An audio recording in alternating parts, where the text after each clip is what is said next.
Welcome to the Heartwork podcast, where we delve into stories, struggles, and triumphs of entrepreneurship, leadership, and personal growth. I'm Dr. Sarah. And I'm Dr. Marisa. We're here to guide practitioners, entrepreneurs, leaders, and those just navigating the complexities of life on a journey of discovery that explores the dance between passion and strategy, heart and hustle. With candid conversations, insightful interviews, and plenty of laughs, get ready to uncover how leading with heart can transform your business and life. Let's dive in. Welcome back to another episode of the Heartwork podcast. Today, we have a very special guest on with us, Juliana Baumann. You may recognize that last name. She is my adoring youngest sister. I have two incredible, amazing sisters in my life, and Juliana is our youngest. I've had the pleasure of knowing her really. I love saying this because I know her as a sister, as a human being, as a person. I also know her in her human doing, and I know her from what she has accomplished through schooling and through her career and the heart she has for service and how that is in a similar but different world than we like to share about on our Heartwork podcast, working on leadership, business, development. I also had the pleasure of working with Juliana. She helped me open my first practice, which is so fun. And now she works for an incredible company called LifeLabs. And she helps to, well, you know what? I just need to let you start talking about this. Jules, why don't you take it away? Tell us a little bit about your story, your love for the things that you do in your day-to-day. Thank you, Marisa. I am Jules. Hi, everyone. I live in New York City, and I'm happy to be here today. Thank you for having me and delighted to join. And my story of my career and where I've landed now really started at a very young age. Marisa and I grew up working in a small family business in the food industry. So from a young age, really had the experience of knowing what it was like to be at the workplace and got to observe employees working and interacting with leadership. And leadership at our family business was really important to me because the people that our employees were interacting with were my family. So it was our reputation on the line. And so I really wanted to make sure that our employees were happy and enjoying work and showing up with a smile on their face and knowing what they needed to do to be successful in their role and in interacting with management and leadership. So I wanted to make sure people were happy, that they were happy at this small business of ours and that they really felt listened to, heard, and I could see working there what happens if they didn't feel heard, if leadership walks away and someone makes a face or there's some sort of something going on. And so that was our reputation on the line. I wanted to make sure that people were happy at work. So that really kicked off my interest in the whole field. I even had a dream that I would be the HR of this small family business. That was kind of where I thought I would point my career compass. And through going to college and really being interested in psychology, that was where I wanted to start. I wanted to start with business psychology. I wanted to learn what it took to be a good leader, how people felt respected in the workplace. And that's also how I found women's leadership at the college that I went to at Clemson University, which women's leadership is a very unique field. You don't hear that very often. You often hear women's studies. And the year before I went to Clemson University, the women's studies major had turned into women's leadership. And the idea behind that was to bring women's studies a little bit from the past and into the future. What would it take to have more women in leadership positions in all industries and all fields and all aspects of the world, really? And so I thought that was really compelling. And I chose to double major in psychology and women's leadership. And through those majors, I took a lot of business courses. I took a lot of workplace psychology, industrial organizational development, classes like that. And I knew that that's the sort of field that I would want to work in. I love that. What is the difference then, would you say? What's the difference between women's studies and women's leadership? What they brought it from the past to the future? What would be the difference of that? Of course, women's studies and the history of women leadership is important to ground ourselves in. So we still had a lot of that theory, a lot of history, and it was also leading us into a lot of leadership studies. It was really unique because not only was it theory based, what are the different leadership styles? How do people lead in the world? Is it trait leadership? Is it coaching based leadership? Is it something you just are supposed to know how to be a leader? And so it was a lot of that sort of theory and also figuring out who we were as leaders ourselves. Sure.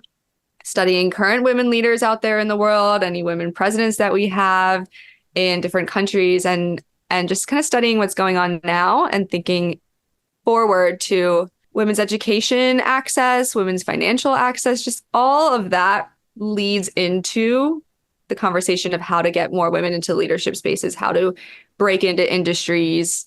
A lot of time that starts with just education and access. So I think one of the coolest things listening to that is it's interesting because I actually talk to a lot of people that are always there's kind of this, how do I become a leader type of a thing, or how can I best lead people? And sure, like there's a lot of practical things you can learn. You can go do coaching things, you can go to different seminars, you can go to school for it and all that type of thing. And I'm sure we'll hear more and more of this from your story a little bit, but it's cool because obviously you can learn all that. But at the end of the day, like you just said, at the end of the day, I had to learn what it's like to be my own leader in that, and I got to uncover what that looks like for me. And sometimes that's not just always a blueprint. You can learn about all these things, but ultimately in the day, like there are certain heart layers to that ultimately it's like the who and the why versus the how sometimes, like that actually give to, at least from what I've discovered for myself. So I'm curious to see how that like lends itself for you, even as in your world of leadership is in the actual workplace now, and also how that then transpired from school at the same time. It's really cool. Yeah, I think that's awesome. It's like taking the historical data of what we know, what things are applicable for us now, understanding the patterns of the fabric of women in leadership roles in this day and age, and then utilizing those tools to continue to develop that in further context. So tell us about how that led you into then actually joining a profession and a company that helps put on trainings for other people in these roles and high company level leaders and entrepreneurs, CEOs, et cetera. What really excited me about leadership studies is realizing, Dr. Sarah, as you were saying, that leadership can be learned. You can gain skills, you can gain knowledge to then be your authentic self, but be the best version of yourself. Know that you have the skills, the things in your toolbox to then be able to be who you are. You have to bring your personality in, but it's nice to know that you have the baseline understanding of what are the most essential skills to have.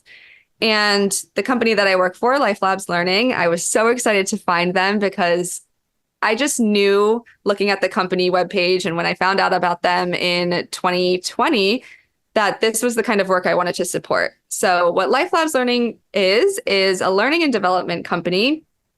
We say we teach the most essential skills in the shortest amount of time to have the biggest impact.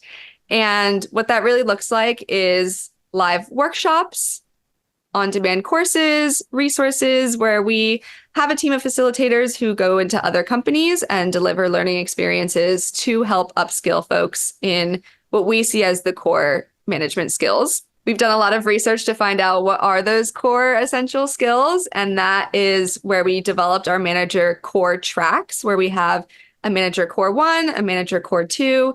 We also have a team core, and we have an individual contributor track. So we have all these different tracks of learning experiences because not only are managers important to train, but also your execs, your teammates, and your individual employees. So we did a lot of research. We found out what are the folks who are doing management well? What are they doing differently? What separates a good manager from a great manager? And it boiled down to 8 skills. And those are the ones that we teach. So I'm happy to share them if you're interested. Oh, yeah. In that. Yeah. Let's hear. Let's hear it. Awesome. Yeah. So we found 8 skills that are really important. 1, coaching skills, right? How to have coaching conversations. 2, feedback skills. That's essential for life and work. Productivity and prioritization. How to have effective one-on-ones with folks to make sure that you're checking in on engagement.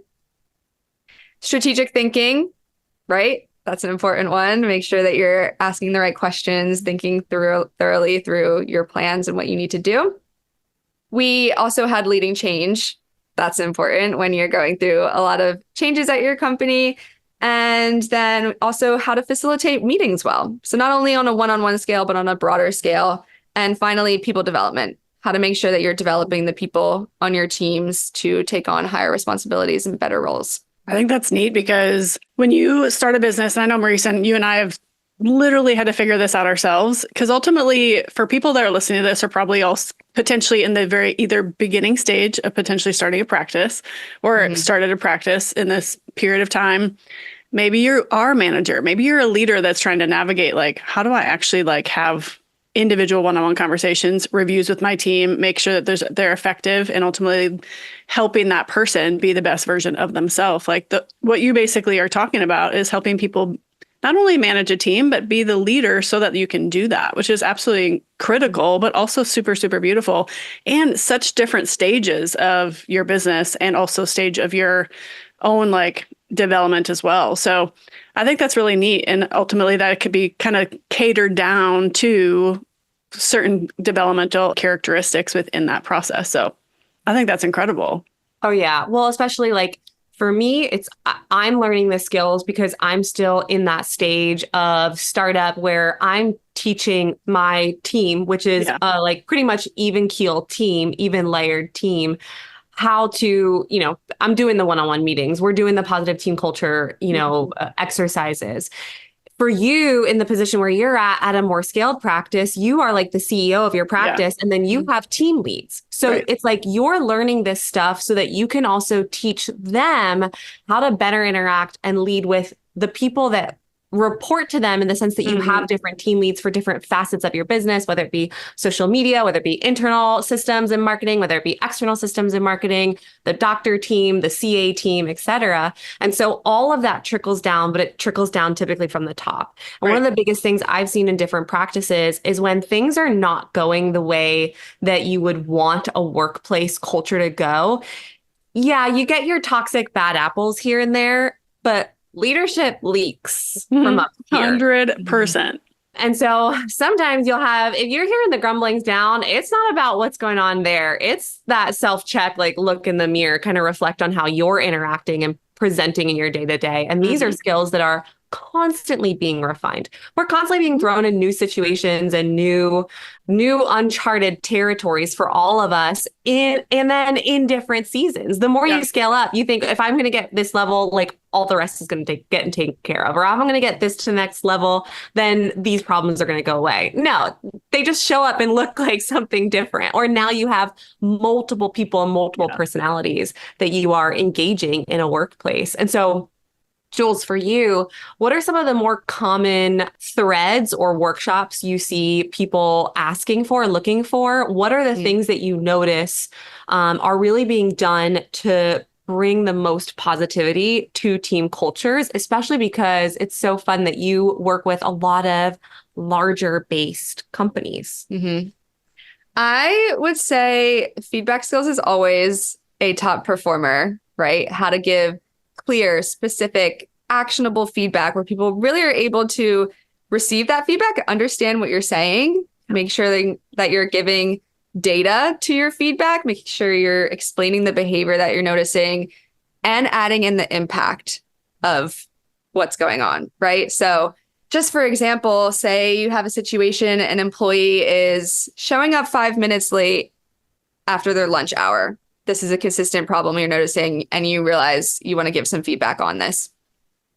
A lot of people may just go right to, hey, you've been late. I think it's lazy and it's really disrespectful. You need to show up on time, and leave it at that, right? And let that employee process that. What is that going to do, right? That doesn't feel good. That just is like, yucky. Icky feeling, yeah. So a way to reframe that in a way that feels a lot more receivable could be pulling this employee aside in a private moment saying, hey, do you have a minute to chat about your arrival time back from lunch? I'd love to just go over something with you real quick. First, you're giving them an option to opt into the conversation first instead of just approaching real fast. Next, you give specific data to describe the behaviors you're observing. I noticed that 3 times last week you showed up at 1:05 when our call time back to the office is 1 p.m.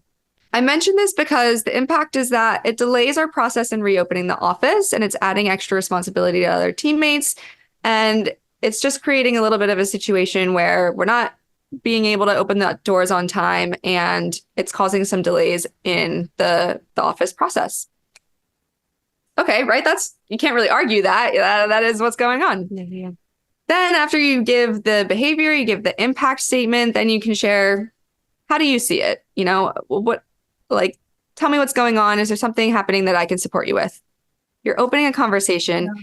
You're allowing someone to say, what's going on? Maybe it's the employee has to go home and pick up a child from daycare and they're running late. Then you're able to start a conversation around, okay, maybe, this person stays 5 minutes into their lunch break, but then it comes back 5 minutes later. And you are able to have a dialogue of what would really support this person in a way that doesn't just shut them down, but also supports your business needs and what you need to do to make sure that your team feels supported and that your business is supported. That's incredible, because what you're basically inviting, like you said, there's a curiosity side of it. And also at the same time, you're seeing that person as a human, right. And inviting them into that conversation, knowing that, hey, we can bridge this gap and we can do this together. But this is also our standard of operations, and this is our standard and expectations. How can I help you meet this and help you be able to best be your best version? And then ultimately, I know for us too, like when you're saying like positive feedback, like we've had to learn this just as leaders and just this process too. It's like, okay, we're going to sit down, we're going to have this conversation. And then also at the end of the day, like these are expectations and we're going to keep checking in with this. And if they don't still keep hitting the mark, then then I have some decisions as the employer to make, right, if that person is not then lifting up into that, or they are not saying yes to, hey, I do want to be a part of this mission, part of this vision, because their actions are not congruent with that. And so it's a beautiful opportunity. You get a lot more of a picture, I would imagine, by what you just talked about, comparable to just going in and be like, you're late, out the door if you do this 3 times, or whatever, like that whole like write-up system. So that's really neat. And it really leads, like you said, to the conversation. And when you approach it together in that sort of open conversation, it helps to frame it as, this is me and you, me as the employer, you as an employee. This is us against the problem, right? This isn't me versus you. Right. And I love that us versus the problem. I think that that's also another thing that can really build versus break a team culture. It's not us versus one another. Like it really is, let's figure out what the problem is and let's tackle it together. And let's figure out what's going to work that is going to be beneficial to us both. Yeah. It's so impactful. I can't express how many times I've worked various jobs and I've been in various chiro offices shadowing, and how many times it very quickly becomes either a like leader or manager against the employee, or then employee against employee. And the problem is still left aside. And now you've just created more of a problem, because now there's more hurt feelings. There's potentially resentment. They go back to stew. My boss doesn't understand me. They don't understand my life. This is hard. I've been stressed all week. I'm trying to manage this. It's again, approaching things coming through a lens of that one day principle. You never know what's actually going on in that person's life. Right. And maybe it does just require a small check-in and a feeling of being seen in that place. There's definitely a difference between the energy that comes back into that conversation when you as a leader open that safe space to have that opportunity. They could very easily come back, shut down, defensive, say, well, I'm doing my best. There's traffic on the highway. Okay. Now we got maybe a bigger situation to embody, because now this person isn't willing to come back into that conversation in an open and productive and honoring way, right? That just goes right back to that honor and awareness that we talk about and try and instill in some of our core values and everything so much.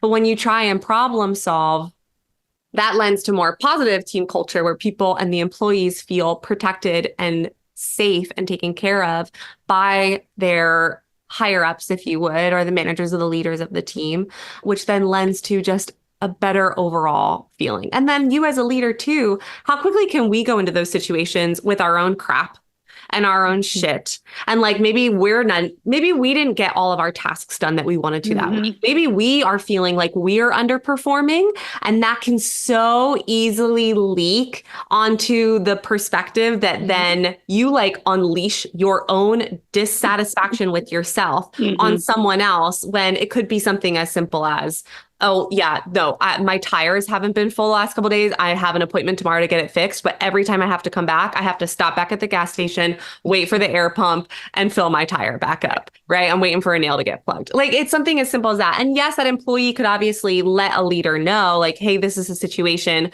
for the next couple of days. Is it okay, doc, if I come in 5 minutes late, right? Like, or is it okay to whoever they're reporting to that manages time and schedules to have that open conversation? But if you always go back into it, it's the same thing that I think about when an employee, a person on your team might need something. There's a difference between a demand and there's a difference between an ask. There's a difference between a defensive conversation and a difference between a problem solving, like, let's do this together conversation. Right.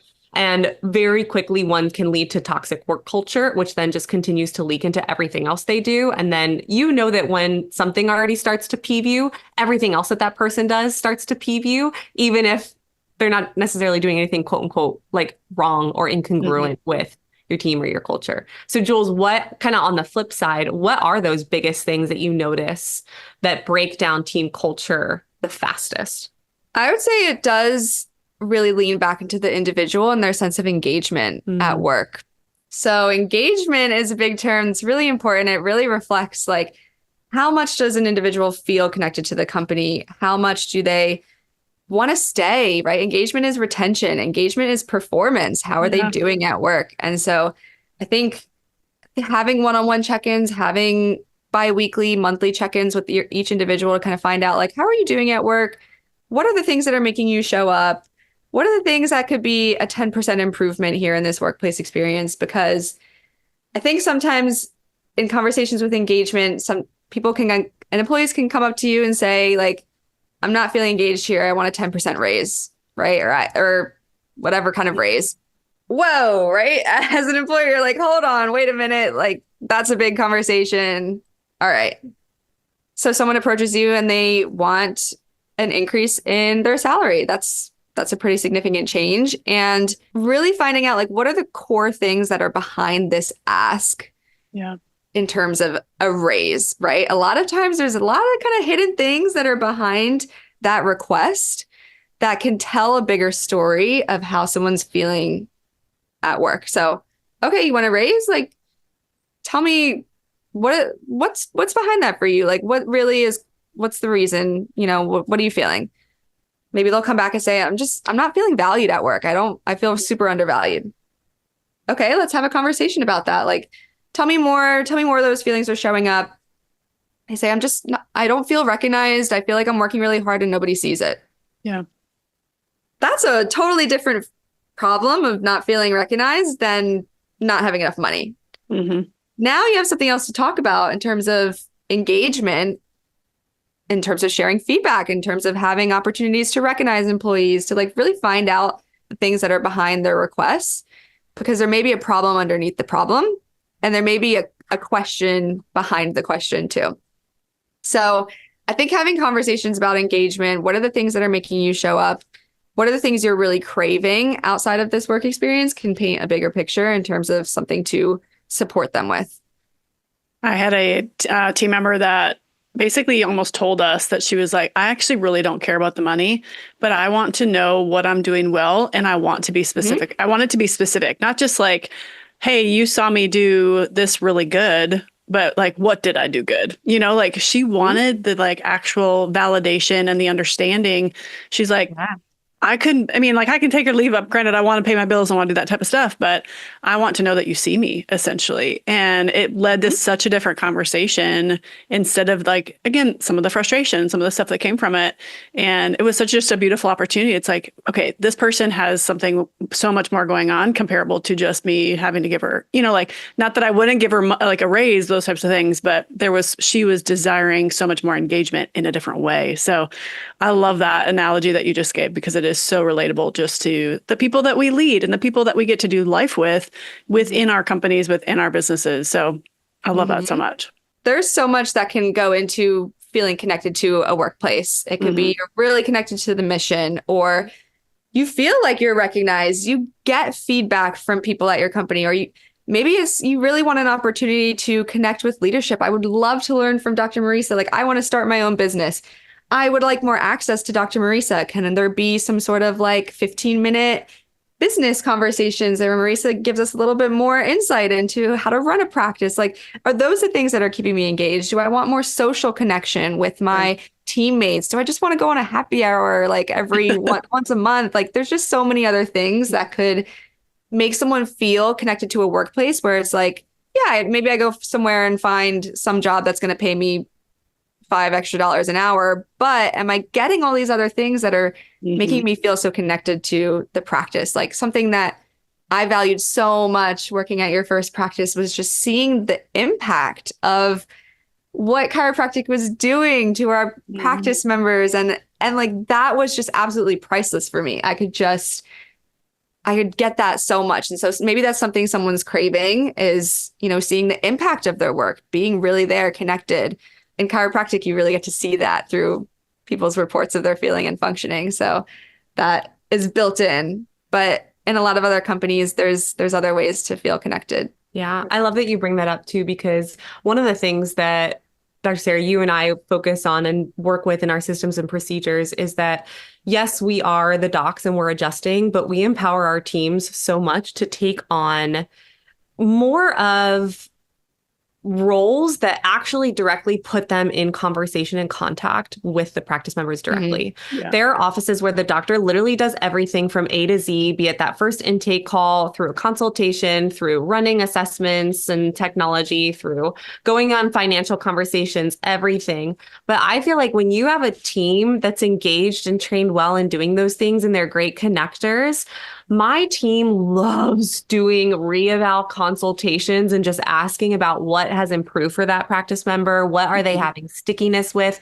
Pouring into them, loving them, just being human to human with them in hard times, celebrating them in positive times, because that keeps them fully engaged, especially if you saw that person out in public and met them and then brought them into the office. And then you got to like talk with them on that first day, see and hear their struggles. And then you get to celebrate with them their first month, their second month, their third month, and see the change. Not only are you more on heart and on fire for just being inspired by that person, but then that continues to bring back more engagement, if you would, and sharing about the mission to others or instilling hope in others because you've directly seen it and had those conversations before. Yeah.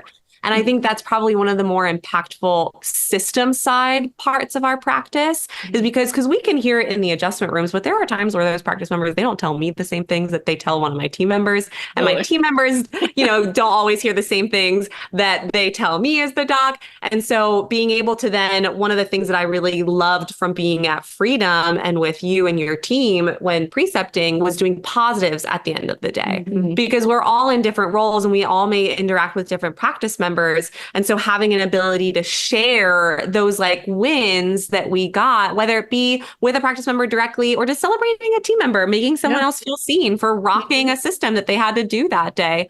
Sometimes now at the end of the day, we have some different processes going on, but we at least, or different people that come in at different times in our practice. So we do have a positive Slack channel where if something happens in the moment, we can immediately share it and it gets sent to all the team members. And so let's say someone tells me something in the adjustment room, I can quickly type that into a mic, like so-and-so got pregnant. They've been wanting this for 5 months, or so-and-so finally had a great night's sleep. They slept through the night. And then on the way out, that team's like, hey, I heard you had an awesome night's sleep. Let's get number 2 tonight. Go rock it. And that person leaves and like, this is amazing, right? And you have this collective mission, and that I feel like mission and your why leads so much more impactfully into employee and work engagement and happiness. Because you hear time and time again, there will be people that will leave very high paying roles or very high recognition roles for roles that give them more of an like whatever arbitrary work-life balance that person wants, and to feel like they're making a difference in the world and are being seen by doing that. So even for you, like you work in an interesting place where you don't have a brick and mortar. You are a fully remote employee, and a lot of your team members are also fully remote. So what are things in that world that your leaders and you do to help create and continue that engagement and continuity, knowing that you're not interacting on the day-to-day in person with the rest of your team members? Yes. I would say really what adds a lot of value to me is having one-on-one check-ins with my manager every other week.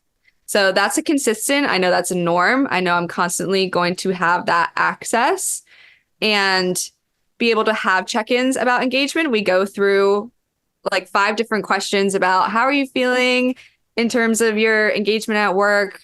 Are you getting enough social inclusion? Do you feel like you're having a sense of progress? Are you celebrating small wins? We do that stuff. We start with small wins, we check in, we have a gratitude moment. And so that's built into our process, which really does help me feel like I've got this person in my corner. We're having consistent conversations. And we do all this sort of happy, fun Zoom things, Friday meetings. We'll have like online magic shows. Like there's different ways to sort of do those, but it goes a lot deeper than those just social Zoom happy hours and like things like that. And I think where I feel a lot of engagement is I know that I'm going to see my people on Zoom, having cameras on, of course. We take turns facilitating meetings. So my team meeting every week is facilitated by a different person. So on the team, we get to see people, we get to interact and have someone else take the ropes instead of it being just the leader leading it every time. So things like that, taking turns facilitating meetings and knowing that we have channels to connect with each other. GChat, Slack is more social. Sure. And I think the things that make me feel engaged sometimes aren't even like needing to be seeing my team all the time, because I do feel so connected to the work in other ways, or I know that I have access to people if I want to schedule a coffee chat with someone. So I think there's just a lot that paints that picture. And I have the opportunity to see folks. Sometimes we gather for a yearly retreat. So that's like a good way that we all come together. But it's different being in your laptop versus being together every day. You have to make it a lot more intentional, and you have to set up your systems and processes to coincide with building that engagement remotely as well. That's been a learning process for us. So we have a remote social media worker or manager for us. And she actually was, which we were very lucky this way. So she actually was one of my doctors that hired her on 2 years ago. She's actually getting ready to celebrate her 2nd year with us. And just situation in life, her husband was actually in Austin, Texas, and she was in Knoxville.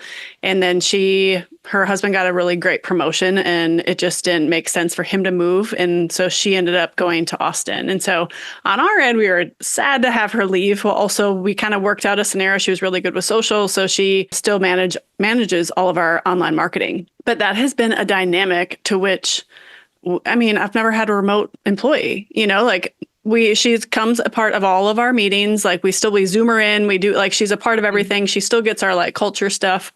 And also we just, as a leadership team, I just sat down with my team and was just like, look, there's this person over here. Like, how do we continue to make sure she's connected? And that if there is a gap, like we got to make sure that she feels like there's not a gap, like, because ultimately, what if I would hire a virtual assistant? Or what if we hired other people that could do some of that job just because they could do some of the stuff behind the scenes that might just make our life a little easier, like to be able to navigate some of that process to help her feel engaged. So I actually learned something from that. So thank you. That was just a nice little like tidbit to be able to take in, and a reminder of like, yes, it's incredibly important to make sure that person feels just as involved, even though she's not in our presence every single day.